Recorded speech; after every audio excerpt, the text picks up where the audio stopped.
Hi guys, welcome to my channel on this beautiful Sunday. Actually, I'm lying. It's raining, it's cloudy, and I'm sleepy. Okay?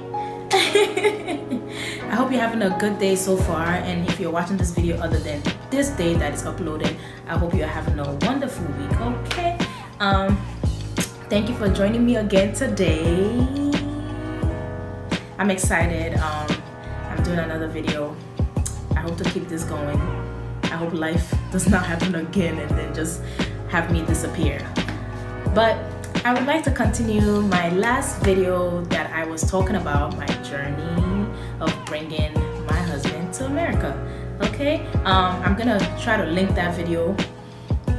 If you missed it, you can watch. If you're joining for the first time, welcome, and if you haven't subscribed yet, take a moment to subscribe down below, and I'm glad to have you here with me. Okay, so last time I stopped at when we got our first approval. Just a little background. I applied for the marriage visa, the spousal visa for my husband, and yeah, this is how it went. Okay, so after 7 months we got our first approval.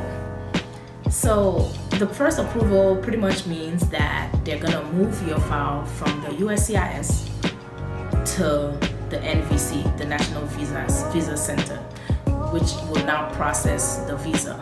Okay, so based on the letter, it did say that it was gonna take 30 days, within 30 days, to get information on if our file has been moved to NVC. So I'm like, okay, great. So now I did my research, and I knew that when the file gets to NVC, they're gonna ask you for a couple of more things. So I had been putting that together, just to be prepared. It's like 2 weeks in, and I had not heard anything, so I called them, and they're like, oh, they're still working on my file, and also like you can email them too. So they do put their emails on those letters and online. I think the NVC ones is asknvc.com, no, at .gov or something like that. I could put that information down below as well. So I emailed them, and I think oh my god, one thing is they will respond faster to email than picking up a phone call. Oh my god, like these people will have you waiting for days. Okay, like I used to get so annoyed whenever I called them. Like I would literally just have my headpiece in and just continue with my life, and then randomly somebody would finally pick up. And sometimes they don't even give you the chance to talk to somebody. They just keep doing like an automated. I guess like this the new IT world where they want you to, have a conversation with a robot until it's really important, and they want you to do your research online before even calling them. So that part was very annoying. So then when it was 2 weeks in, I had not gotten anything from them, so I sent an email, and then from what I've read or even watched on YouTube was like, when you get that first approval, things kind of move quickly. So I'm like, okay, 2 weeks in, and like when you do application, you're more anxious, and you're like, oh my god, what's going on? Why they're not transferring my file and everything? So then they transferred the file to NVC, and then I got an email. So one thing I would like to know is, one thing I did not know is, once you get that first approval, everything from that point on, so that first approval comes via mail. So they'll mail you a paper and all that. But as soon as you get that approval, everything else is email. So whatever email you gave to them, you have to check that. Like you have to put a notification on that email just in case. Like if you get an email from them, you would know. So I used to check my email like every day, like crazy, just checking and all that. So finally I got the email saying that they have moved my file to NVC, and now I could go, they gave me a website. It's called the CEAC. It's CEEAC. I really don't know the full meaning of that, but it's a website and you go in there. So that's where you fill out the affidavits of support. So now, one thing I would like to say is your affidavits of support is the I-865, I believe.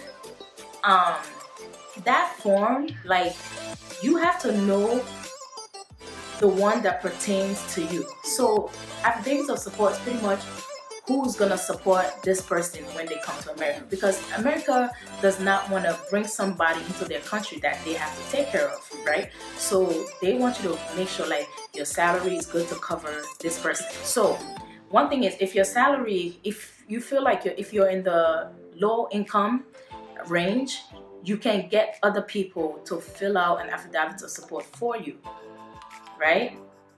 So now the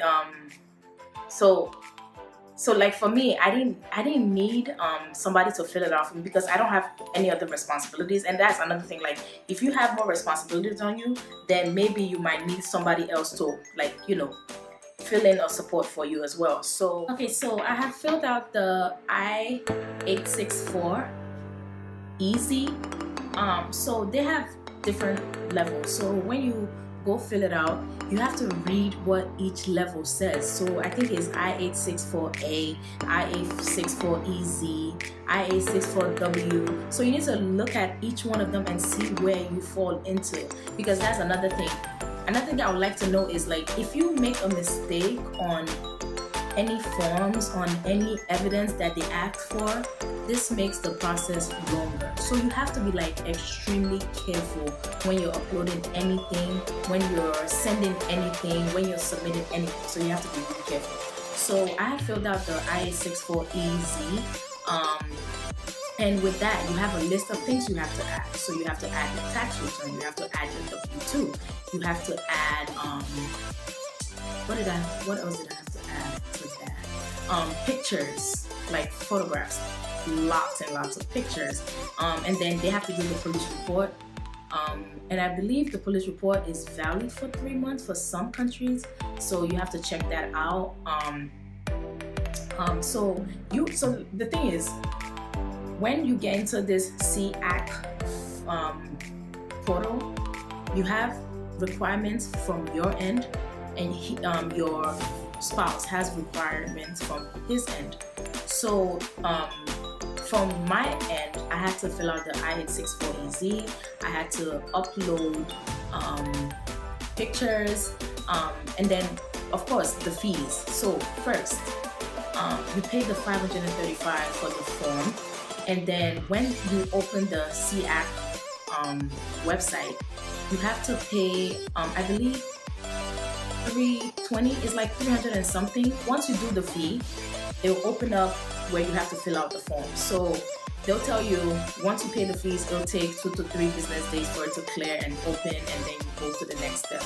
So I really want to appreciate the USCIS or the NVC for this website, because I feel like it helps things go a little faster. Because if I had to go mail stuff, now I'm worried, did it get there, did they receive it, and then they have to email me back to tell me they received something, or maybe I missed something and stuff. But online, it's like you do it and you see what you're doing, and everything you do on that website, it stays there. You just have to keep saving it, right? So one thing that my husband had to do, he had to do the form DS-260, which is like the last part that opens after you've paid the fees. That form, like, I felt bad for him. You're telling your life history, like, where did you live, how long did you live there, where did you go to school? It's literally like your life history. Like, I feel like he can look at that form to remind himself of earlier stages of life. They ask you everything, literally, like that form. And I think online they have a sample of it, and it's like, I think 70 pages. But it's online, so it's not like you can print it out and like review it. So you have to make sure that everything you're putting in that form is correct, and everything that is in that form that's the same with what's in the I-130. It has to be the same. So just try to be extra careful, guys, when you're filling out all these forms, when you're doing anything with USCIS or NVC, you know.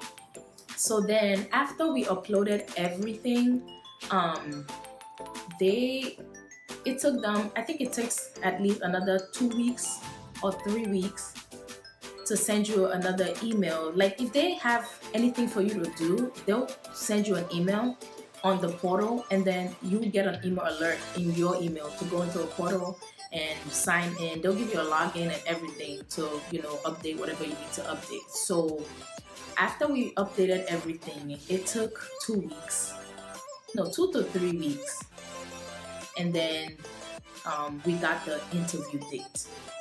So interview date, it's pretty much, you have to go for the interview, and you see if you got the visa or not. So this is where I'm going to end the video. So we're waiting for our interview date, and I'm praying and hoping to God that everything works out well and my husband comes and joins me as soon as possible. So yeah, guys, so that's pretty much it. I feel like, I don't know how detailed I should have been with this, but it was just like talking about my journey. But if you guys want me to be really detailed, like, and put like a timestamp on everything on our process, you can comment below, or you can even reach out to me via email. I'm willing to talk about this. I'm willing to answer whatever questions, and I'll include my Instagram page. Like, you can DM me and ask me questions on that. Like if you're going through this process and you just want to have somebody to talk to, somebody to ask questions, I'm freshly in this, so I should be able to answer questions according to my knowledge of my situation. So guys, I hope you enjoyed this video, and yeah, that's pretty much it. If you haven't subscribed, please click the subscribe button down below. And yeah, I don't know, I wonder what else I'm going to talk about next time. Stay tuned, guys. Take care. Love ya.